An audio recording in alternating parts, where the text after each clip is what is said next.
கர்த்தருடைய பரிசுத்த நாமத்துக்கு மகிமை உண்டாவதாக. இந்த நாளுக்காக எடுத்துக்கொள்ளப்பட்ட வேத வசனம் 1 தீமோத்தேயு 6 அதிகாரம் 6 வசனம் முதல் 8 வசனம் வரை. போதும் என்கிற மனதுடனே கூடிய தேவ பக்தியே மிகுந்த ஆதாயம். உலகத்திலே நாம் ஒன்றும் கொண்டு வந்ததும் இல்லை, இதிலிருந்து நாம் ஒன்றும் கொண்டு போவதும் இல்லை என்பது நிச்சயம். உண்ணவும் உடுக்கவும் நமக்கு உண்டாயிருந்தால் அது போதும் என்றிருக்க கடவோம். ஆமென். இதை பார்த்து கொண்டிருக்கிற பிரியமான சகோதர சகோதரிகளே, கர்த்தருடைய வார்த்தை சொல்கிறது, போதும் என்கிற மனதோடு கூடிய தேவ பக்தியே மிகுந்த ஆதாயம் என்று வசனம் சொல்கிறது.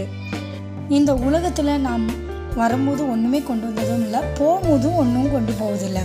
அதனால் நம்ம எப்பொழுதுமே உண்ண உணவும், இருக்க இடமும், உடுக்க உடையும் போதும் என்கிற மனதோடு கூடிய நம் வாழ பழகி கொள்ள வேண்டும். அதனால் இந்த உலகத்தில் இல்லாத பொருட்களை குறித்தோ ஐஸ்வர்யத்தை குறித்தோ நீங்கள் கவலைப்படாதிருங்கள். கர்த்தருக்குள்ள நீங்கள் சந்தோஷமாக இருங்கள். கர்த்தரை அனுதினமும் தேட மறவாதிருங்கள். ஆமென். தேவன் தாமே உங்களை ஆசீர்வதிப்பாராக.